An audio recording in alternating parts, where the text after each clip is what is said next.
Hi, Michael Yardney here in Australia, and I've got my good friend and co-author in the United States. Hi, Tom Corley. Hi, Michael. How you doing? It's good to see you again. Great, thank you, Tom. And what we're going to spend a bit of time today is talking about the habits that stop people from getting rich, because we spend a lot of time talking about rich habits and poor habits. Now, for those of you who are new to this weekly series of videos that Tom and I do, what we're doing is going back and delving back into Tom's study. Tom, you studied people for over 5 years. Do you want to just quickly give us an overview of that study, please? Yeah. So I interviewed 233 what I call wealthy individuals, and those were individuals that made over $160,000 a year and also had 3.2 million or more in net liquid assets. So I was able to get 233 of them, Michael. And out of that 233, 177 were self-made millionaires. So they rose from poverty or the middle class. So they're a very different group than the ones that inherited their money. Sure.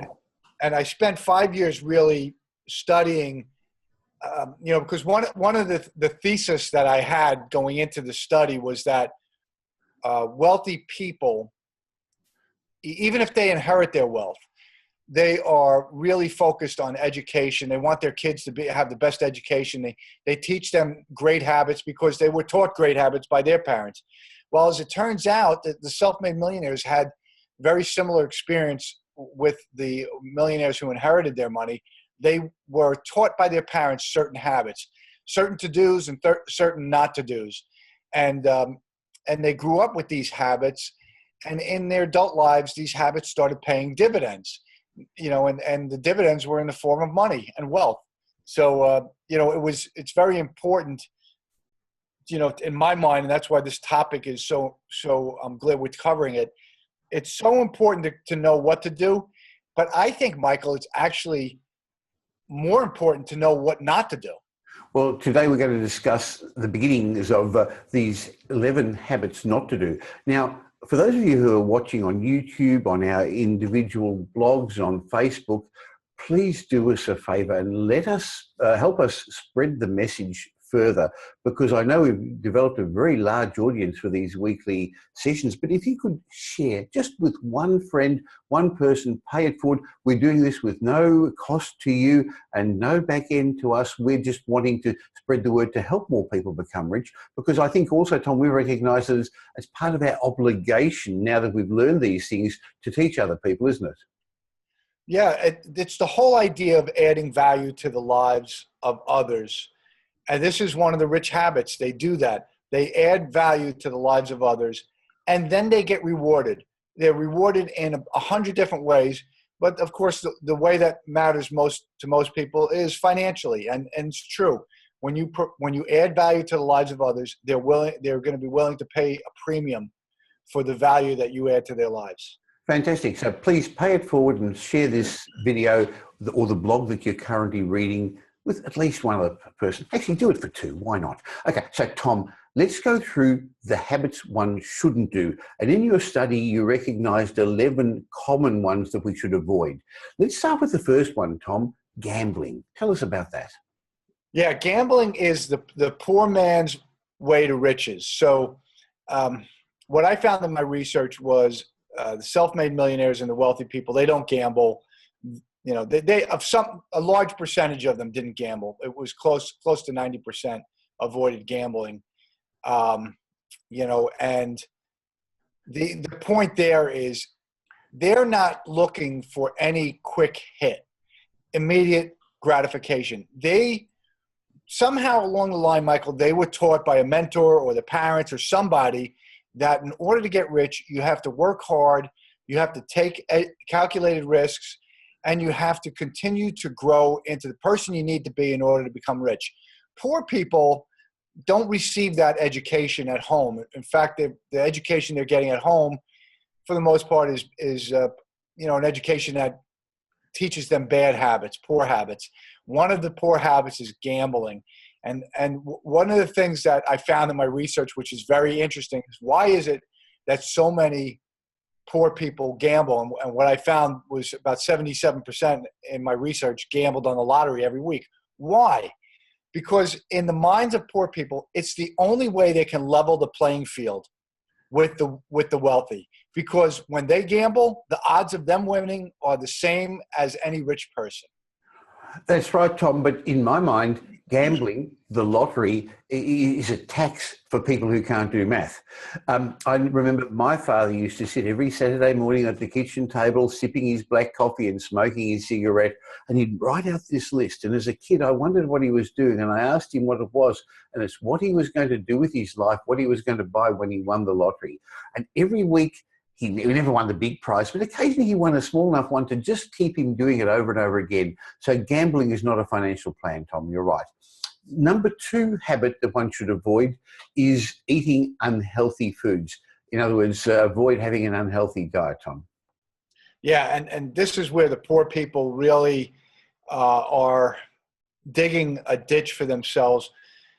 One of the wealthy people in my study, when I asked him, he was 68 years old. He was worth about $17 million. And I said, why do you still work? Why are you still going to the office 40, 50 hours a week and working? And he said,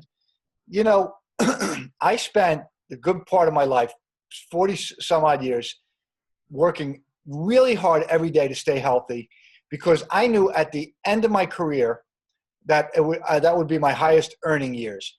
And he said, Tom, you can't make money laying in a hospital bed. And what poor people do, at least what I found out in my research, Michael, was they not only don't exercise, they eat unhealthy food.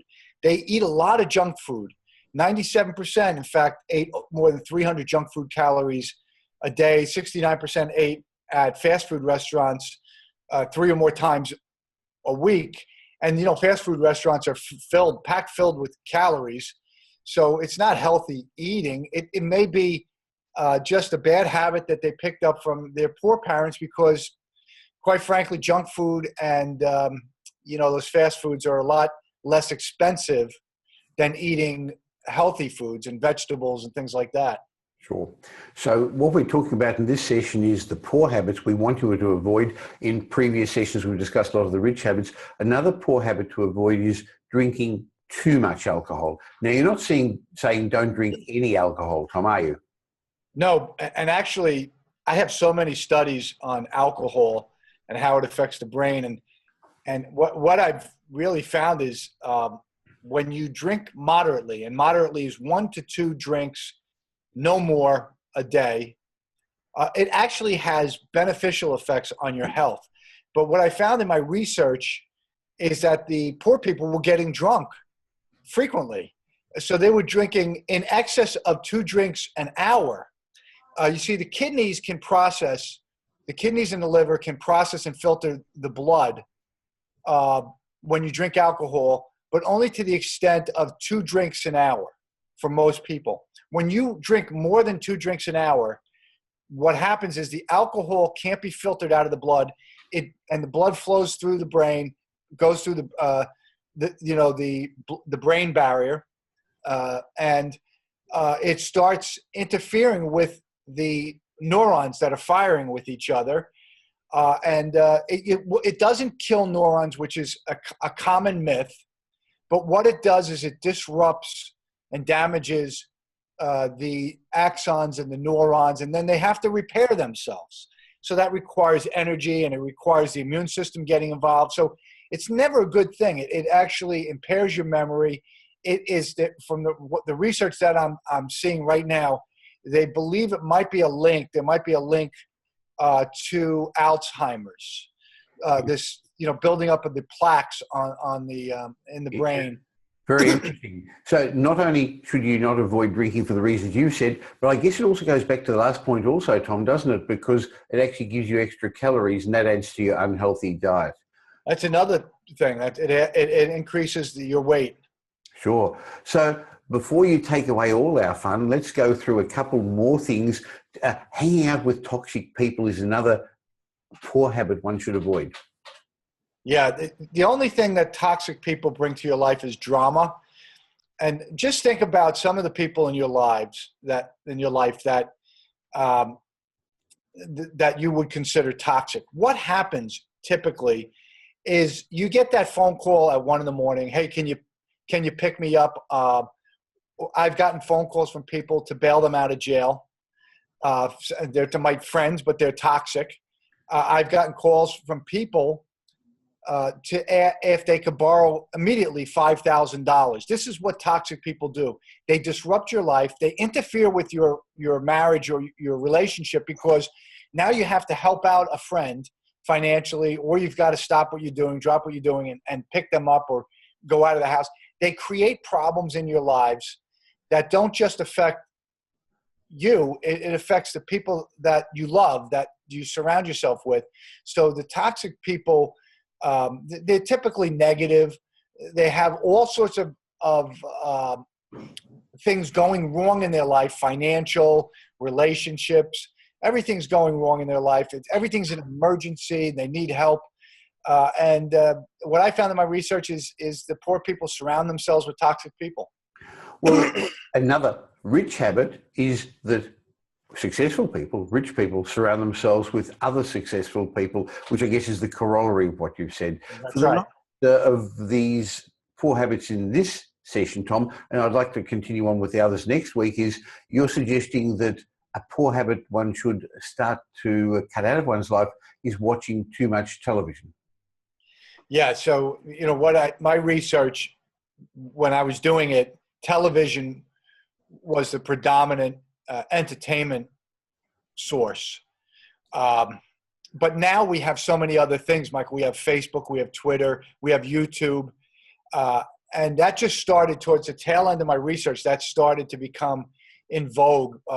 Now it's completely taken over TV. So the kids, the millennials nowadays, they've replaced with TV is no longer their predominant source of entertainment. It's YouTube, it's all the internet, it's the Snapchat, all these different things. They waste an enormous amount of time, hours and hours a day. And what I found in my research is that's what poor people do. And instead of the Snapchat and the Facebook, they were watching TV. It's the same thing. It's a time waster. Wealthy people don't do that. They limit their consumption of TV and the internet to less than an hour a day. In replacement of it, though, of course, they're reading, they're exercising, they're doing other forms of self-education. So just to finish this session today, Tom, we discussed 5 of the 11 habits that you found. Well, you found a lot more poor habits, but the ones I want to discuss in this group with you. So avoid gambling, avoid an unhealthy diet, avoid excessive alcohol, don't hang around with toxic people, and limit your entertainment of television, YouTube, Facebook, and instead replace your time with educating yourself, with doing positive things. Tom, thank you. This is really interesting. So can we actually come back next week and discuss another 6 of those? So we're going to run through the 11 habits of poor habits that one should eliminate from one's life. Yeah, look forward to it, Michael. And thanks for forwarding or passing this session on or sharing this with one of your friends. See you next week.